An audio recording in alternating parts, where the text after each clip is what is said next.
porque todas tenemos mucho que contar. Mujeres de 10 en Educación.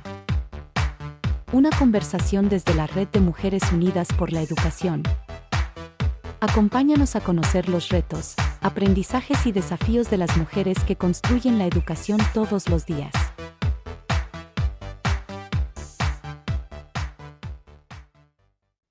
Hola, ¿qué tal? Bienvenidas y bienvenidos a Mujeres de 10 en Educación. Mi nombre es Sonia del Valle y me da mucho gusto que estén aquí. Hoy vamos a conversar con Teresa Bracho. Ella es doctora en Ciencias Sociales con especialidad en Sociología y es integrante de la Red de Mujeres Unidas por la Educación.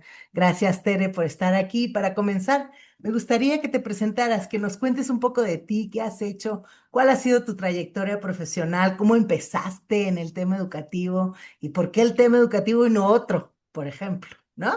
Ok. Cuéntanos, Tere. Bienvenida.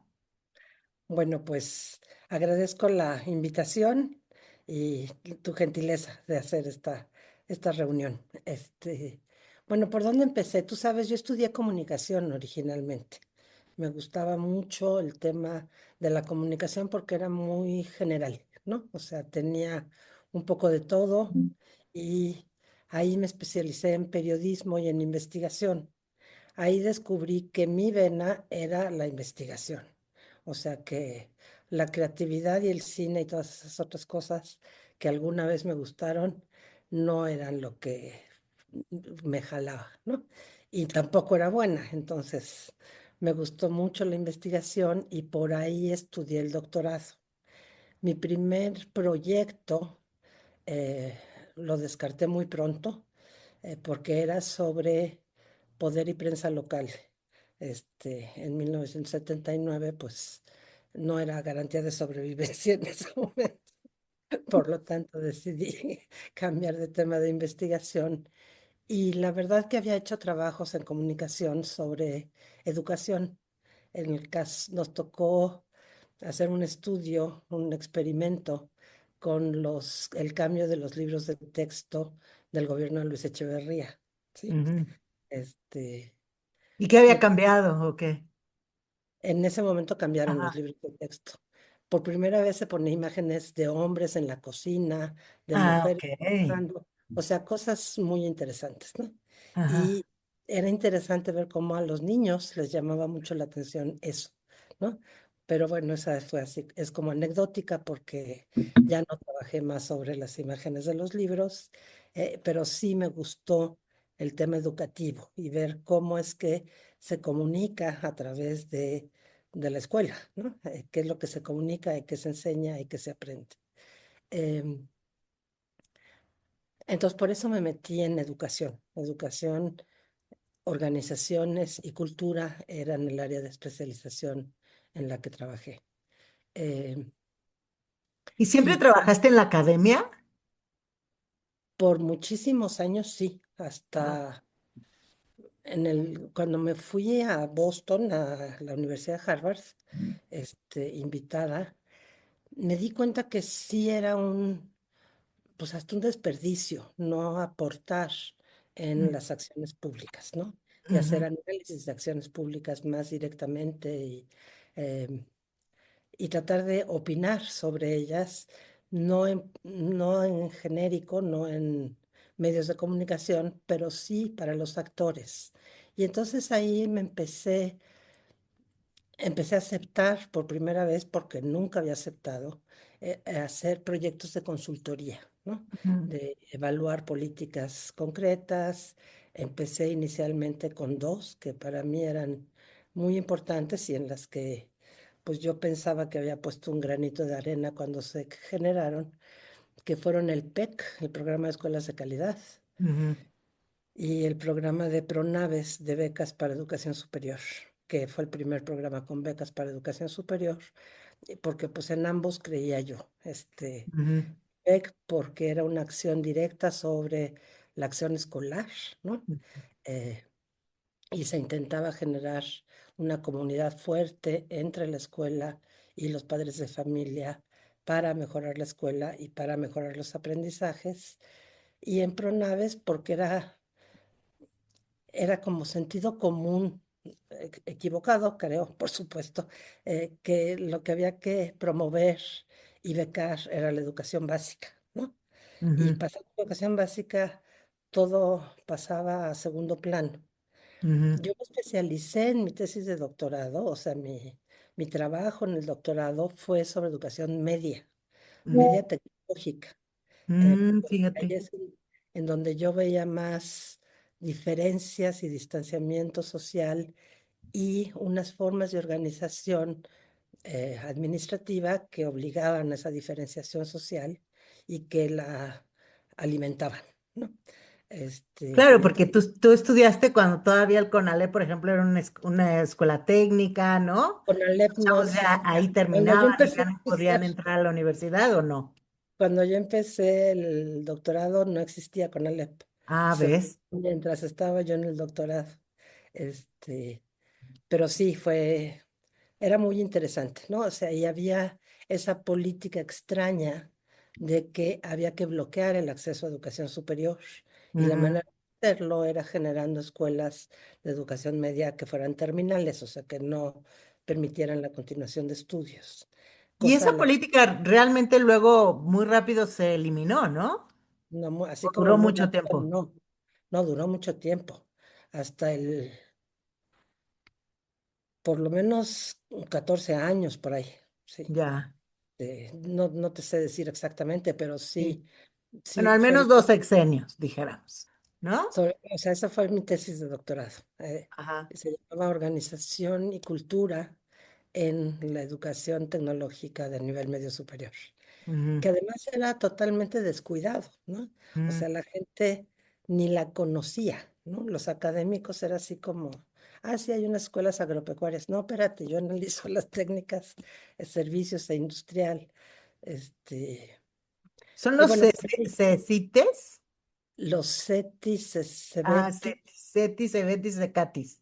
y CECATIS, y todos Ah, esos ujú, que estaban dentro de la Subsecretaría de Educación Tecnológica, exacto. que también tenían una estructura administrativa muy extraña, ¿no? Ujú, Bueno, entonces eso fue por lo que me jaló a investigar y además mi pasión por los números, o sea, verdaderamente las encuestas, el trabajo con números, el análisis de datos, fue mi pasión, desde la licenciatura, ¿no? ujú,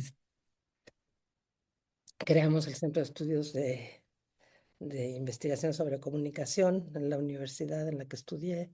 O sea, sí es algo que está en mis pasiones iniciales. Oye, y de todas las investigaciones que realizaste, ¿alguna en particular te llamó, o sea, como que te clavaste más en esa por el tema y porque descubriste cosas que te parecían interesantísimas y la trasladaste a bueno, a las y los funcionarios, se hizo algo que Sí, recuerdes? sí, te digo, yo era investigadora, y por más que me invitaran, o sea, yo no aceptaba nada, ¿no? Ujú, No veía la relación. Yo decía que la política tenía otra lógica, cosa que es cierto, tiene otra lógica, ujú, pero sí hay formas de comunicación entre la academia ultrarracional y la política. ujú, Y entonces mi pasión inicial fue con el programa Escuelas de Calidad, ¿no? ujú, De verdad fue una experiencia maravillosa. Yo creo que es de los trabajos que hice en consultoría de los más ricos, ¿no? Porque ujú, pude aportar más y pude aprender más, ¿no? Entonces ujú, sí, fue una cosa muy, muy hermosa, ¿no? Eh, hice de todo, con CONAFE también fue una experiencia muy linda, con el PRONAVES, que fue también un programa realmente emblemático, ¿no?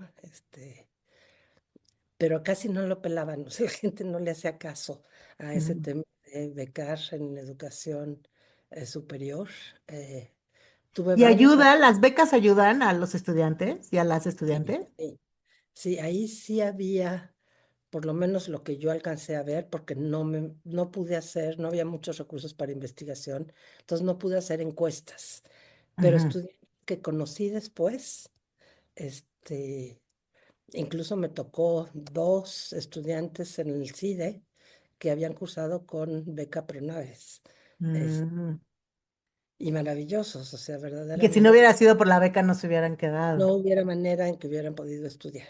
O sea, Ya. verdaderamente sí era la necesidad económica la que les permitía de veras entrar a la universidad y no la inteligencia, porque realmente, aunque no tenían una formación muy sólida, era gente con una motivación del tamaño tal y una inteligencia y lógica muy importante, de manera que su impedimento real era el económico, ¿no? Ujú, La ujú. superación que lograban en 1 o 2 años de maestría era impactante, ¿no? Bueno, Ya. a mí sí fueron casos que me, me abrieron el corazón, digamos, de decir, sirve esa cosa que se propuso y sirve que se haya hecho eso, ¿no? Y ojalá que siguiera así, ¿no? Oye, ¿y Porque cómo sí, es que pasaste de la consultoría a estar, porque yo te conozco ya dentro del Instituto Nacional para la Evaluación de la Educación? ¿Esa fue tu primera chamba, dijéramos, por llamarle de alguna manera, en la administración pública o tuviste algunas nos otras antes? conocimos alguna vez en una conferencia sobre el PEC, una reunión de Quizás sí política. en una reunión del PEC. Pero yo entonces decía que yo no daba entrevistas a periodistas y pues tú eres periodista, Exacto. ¿te Pero, acuerdas? pero, pero ¿ya Sí, trabajabas en el PEC, en el programa, o ya estabas sí, como estaba con el externa haciendo programa. consultoría?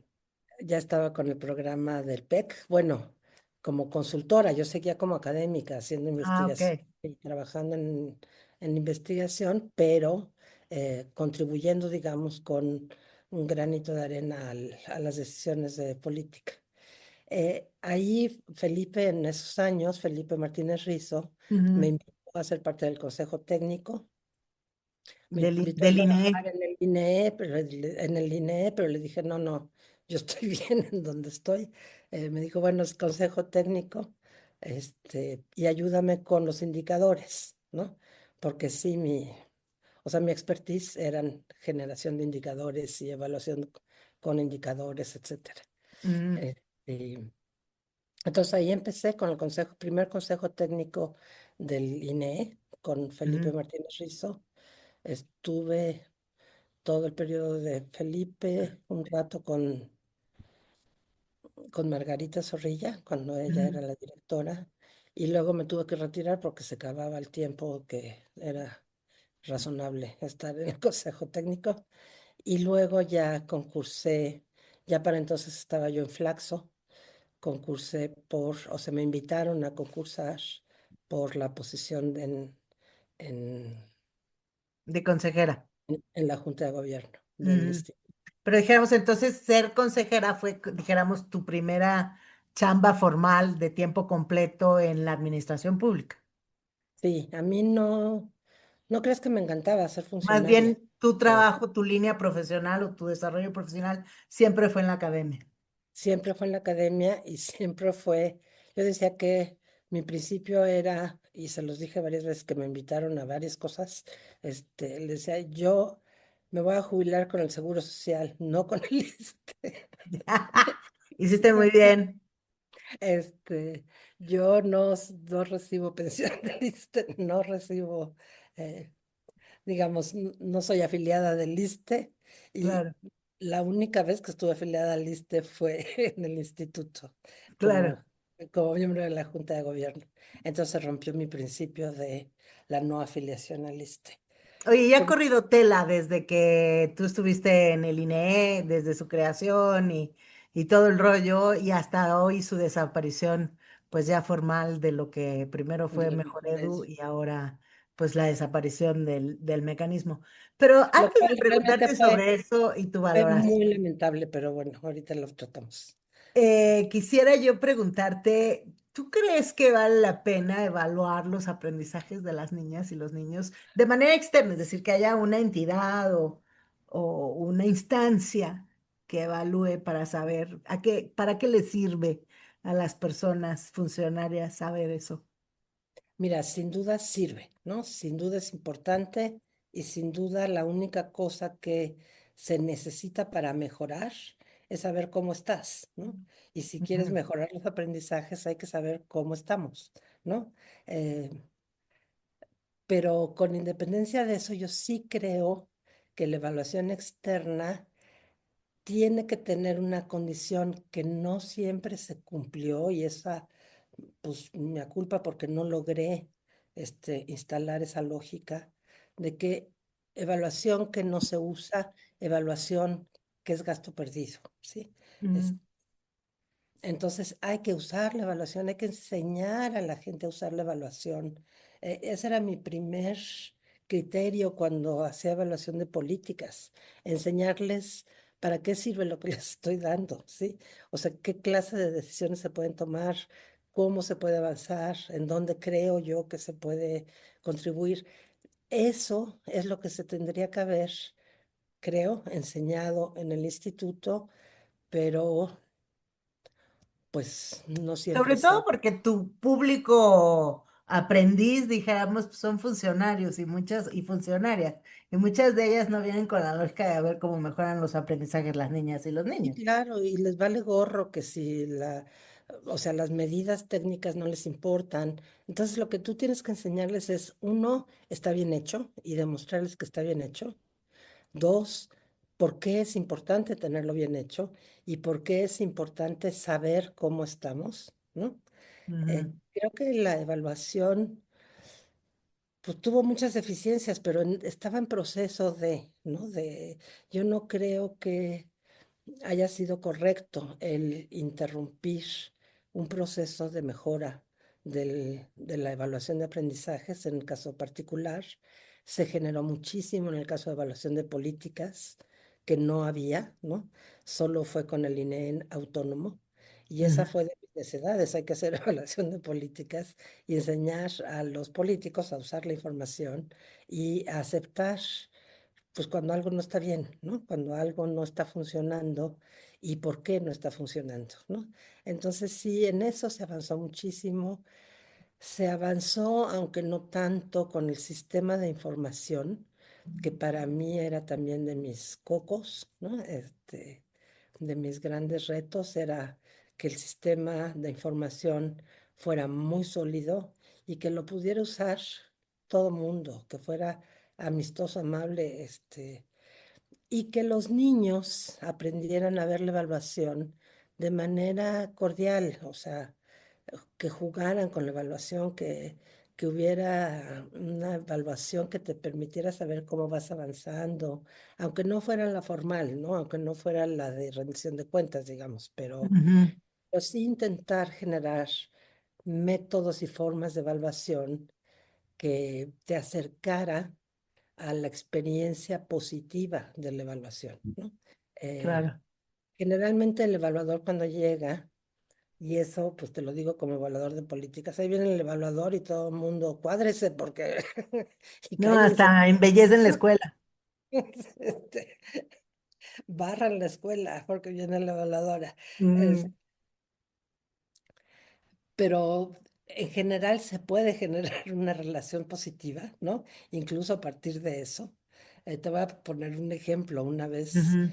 la tesis de doctorado había incluido también en la Ciudad de México. Finalmente me quedé solo con el estado de Morelos, pero lo tuve que excluir porque dos planteles no pude investigarlos.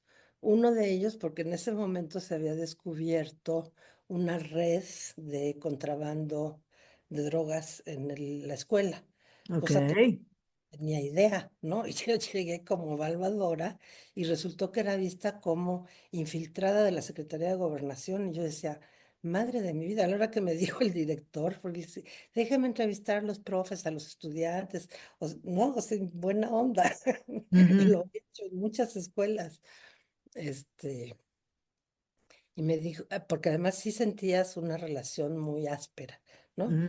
Entonces me dijo, es que nadie la va a recibir bien. Y yo dije, pues, o sí, soy mala y tengo mala onda.